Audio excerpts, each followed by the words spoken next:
Bonjour, l'équipe, j'espère que vous allez bien. Aujourd'hui, on se retrouve pour une nouvelle information sur le Real Madrid. Si vous êtes nouveau ici, n'oubliez pas de vous abonner et de like cette vidéo. Il ment ou il est bête, il est en dépression. Mbappé se fait fracasser en France. Le passage de Kylian Mbappé en conférence de presse jeudi, à la veille du match face à l'Italie, a été très mal perçu en France. Kylian Mbappé est de retour en France pour la première fois depuis sa signature au Real Madrid et on ne peut pas dire que les retrouvailles sont très heureuses. Avant le match de l'équipe de France face à l'Italie, le capitaine a pris la parole face aux journalistes avec, il est vrai, une attitude relativement décontractée et nonchalante au moment d'aborder les sujets qui fâchent. Je suis à un stade de ma vie et de ma carrière où je ne constate plus. Je viens, je joue, j'essaie de faire de mon mieux, d'aider l'équipe. Ce que pensent les gens, c'est le cadet de mes soucis, a lancé le Madrilène à la suite d'une question sur les critiques concernant le niveau de jeu de l'équipe de France. Une réponse, et un ton surtout, qui sont très mal passés en France comme on a pu l'entendre ces dernières heures sur les différents plateaux. On est clairement face à quelqu'un qui a une attitude déplorable. Soit il ment, soit il est bête. Il ne peut pas dire qu'il se moque de ce que pensent les gens alors que dans le même temps, c'est un joueur qui bénéficie des services des agences de communication les plus pointues de Paris, a lancé Daniel Riolo, très remonté. Si tu as des gens qui gèrent tout autour de ta vie, ça veut dire que tu fais attention à ton image et à ce que tu montres. Tu ne peux pas dire, l'opinion des gens est le cadet de mes soucis, ou alors ça veut dire que tu n'as pas compris ce qui se passe autour de toi, ce que je ne crois pas. Là, tu te moques du monde et le pire, c'est que tu crois que les gens ne vont pas s'en rendre compte. Ce contexte n'est pas bon et n'a pas le droit de s'installer. Ça devrait être le patron, s'il y en a un à la tête de la Fédé qui devrait dire, vous devez renouer le lien avec le public, les médias, soyez sympa, souriant, parlez foot mais n'ayez pas cette attitude méprisante, détachée, on fait ce qu'on veut, on fait le défilé de Clairefontaine avec nos fringues de luxe et on vous étale ça à la figure. Ce n'est pas normal, c'est du mépris. Il y a même un mépris de classe, c'est un comportement de petite racaille à 100%, a conclu l'éditorialiste. Sur la chaîne L'équipe, Kylian Mbappé en a également pris pour son grade après son passage en conférence de presse. Ce n'est pas le même que lorsqu'il est en conférence de presse avec le Real Madrid.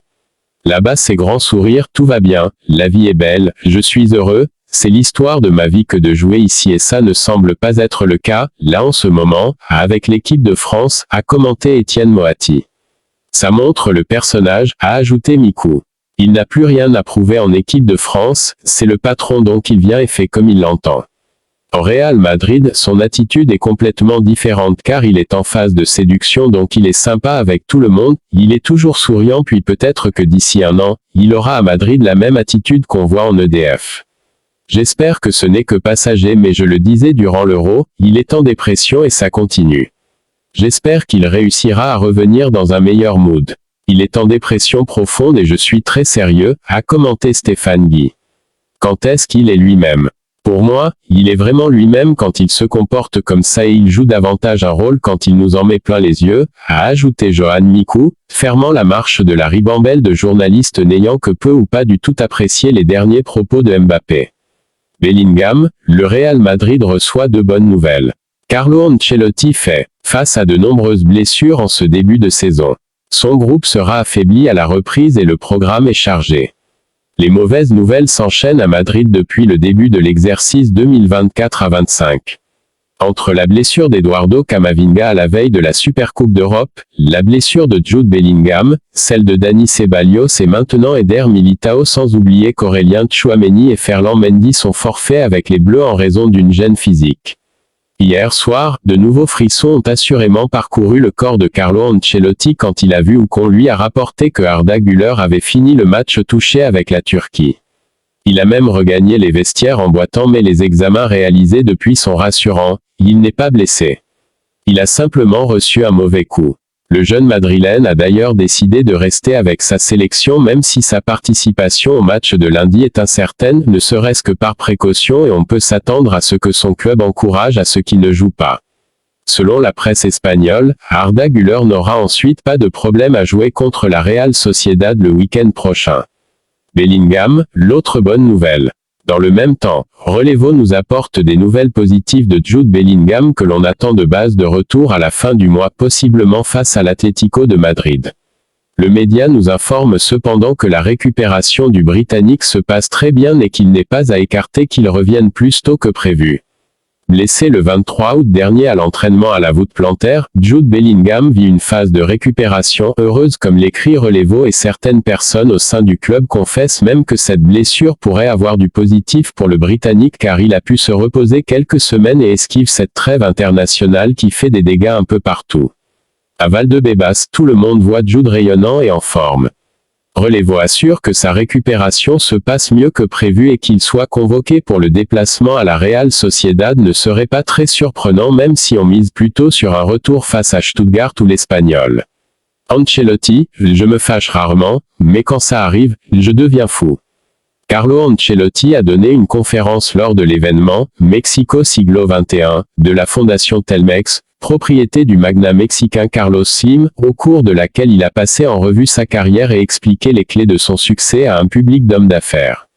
Début en tant qu'entraîneur, je n'ai pas toujours pensé à devenir entraîneur.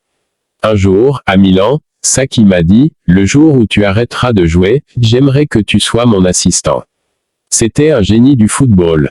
Il a changé la méthodologie. C'était un grand professeur. Il m'a beaucoup apporté, comme Eriksson. L'important, c'est la connaissance.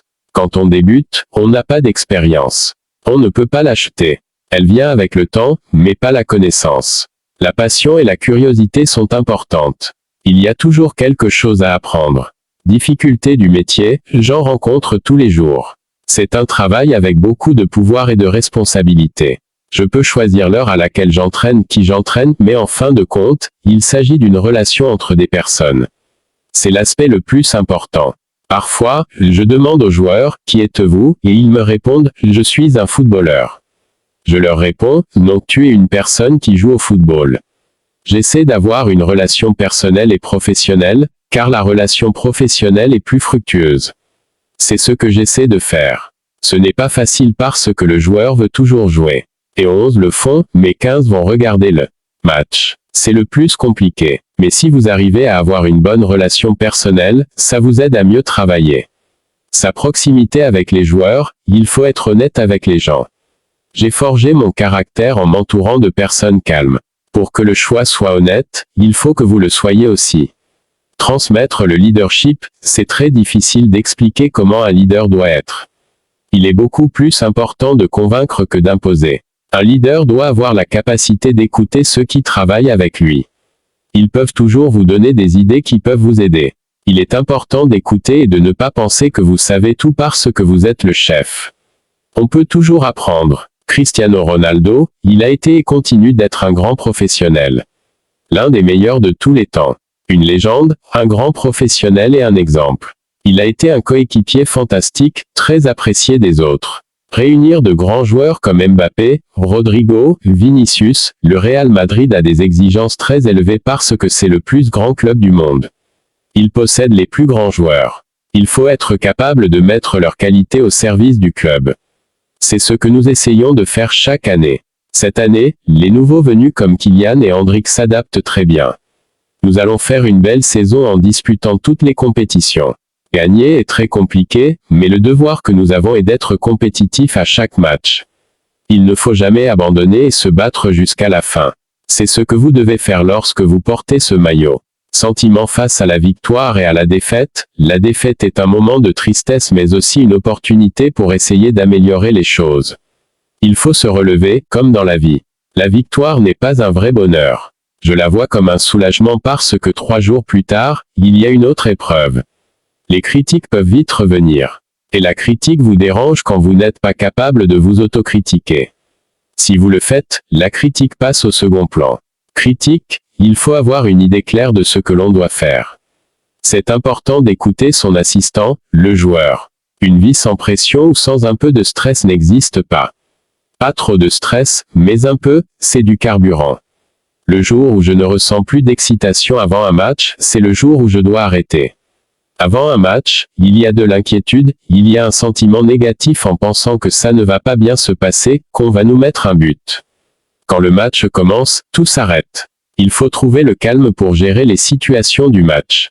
Le stress d'avant-match, 3 ou 4 heures avant le match, il y a toujours cette transpiration, le cœur s'emballe, les pensées négatives arrivent. C'est toujours la même chose. C'est la solitude de l'entraîneur qui ne peut la partager avec personne.